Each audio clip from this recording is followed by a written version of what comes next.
That was Paul Kelso there. Well, there are new questions about the future of OPEC's sway over global oil supplies and prices after the cartel's third largest producer announced it's quitting.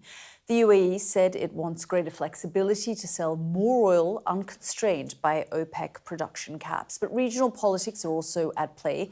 The Gulf monarchy has had increasingly frosty relations with OPEC's biggest player, Saudi Arabia. The UAE's withdrawal likely won't have any immediate effect on markets. Oil prices rose more than 6% on Wednesday, with Brent crude trading around $119 a barrel, a one-month high. Well, let's speak now to John Sfakianakis. He's chief economist at the Gulf Research Centre in Riyadh. Thank you so much, John, for joining us again here on the programme. I mean, the fact is the UAE's departure is a big deal. They were part of this cooperation for 5 decades.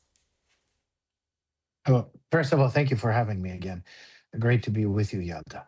Absolutely. As you said, this is a rift that has widened and deepened, and it has now translated into the exit of the UAE. The UAE is not shy to also say to the region and the world and Saudi Arabia that I'm a big producer as well, and I want to have an independent foreign policy. I want to be a producer, and I believe that oil prices will differentiate from what you thought, which is Saudi Arabia.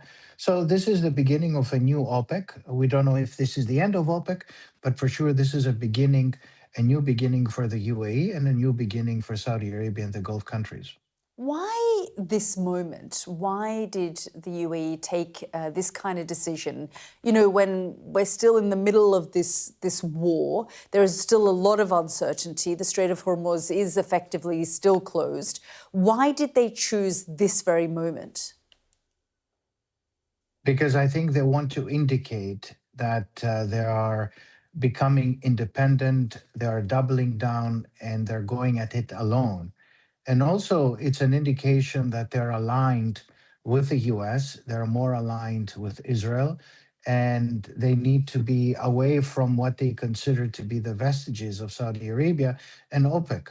For a very long time, they had big differences within OPEC. The biggest was in 2021, when it became quite public, and then Saudi Arabia had to intervene to fix the relationship. But then there are regional differences, how they manage Yemen, Egypt, the Middle East, the Levant, differences in Pakistan and about Pakistan. Saudi Arabia signed a defense pact with Pakistan, and for a very long time, the UAE had deposited $3.5 billion in the central bank. All of a sudden, 2 weeks ago, it was withdrawn. So something was going on, it was brewing. And it's also about the way the GCC and the UAE and Saudi Arabia have been managing the whole crisis. They have received a lot of difficulties as a result of the attacks, and they have received the brunt of the drones and missiles from Iran, and they feel that they need to go alone at this time. It's far better to do it by themselves than by being in this difficult nexus with Saudi Arabia, which they don't have the upper hand.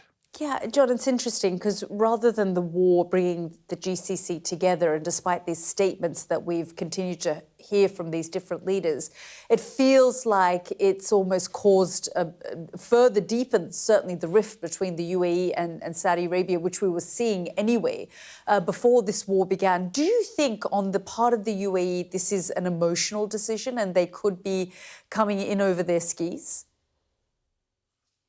Yeah. Not at all. I think, Yelda, it's a decision that has been thought quite deeply and for quite some time. The rift has been going on with Saudi Arabia for quite some time, and it has become worse. I think they decided that this is the time, as we're getting closer to some kind of a resolution. The resolution could be a few months away. The strait will open and everybody will need to pump more oil because we need far more oil. Today, we're short of 750 million barrels. So the UAE wants to be independent from the containment of Saudi Arabia, and they want to pump more oil to help their local economy. And I think that's far more realpolitik than emotional. But they do want to show it. And I think the next step will be probably an exit from the GCC, which is the political unit that defines the 6 Gulf states, and possibly the Arab League, which they consider to be less useful. So this is, again, more about the foreign policy bravado that the UAE is displaying, that, look, I'm also a very big regional power, and I want to contest and show my strength rather than be under the tutelage of the Gulf or Saudi Arabia. John, fascinating hearing your thoughts there. Thank you so much for joining us here on the programme. Thank you.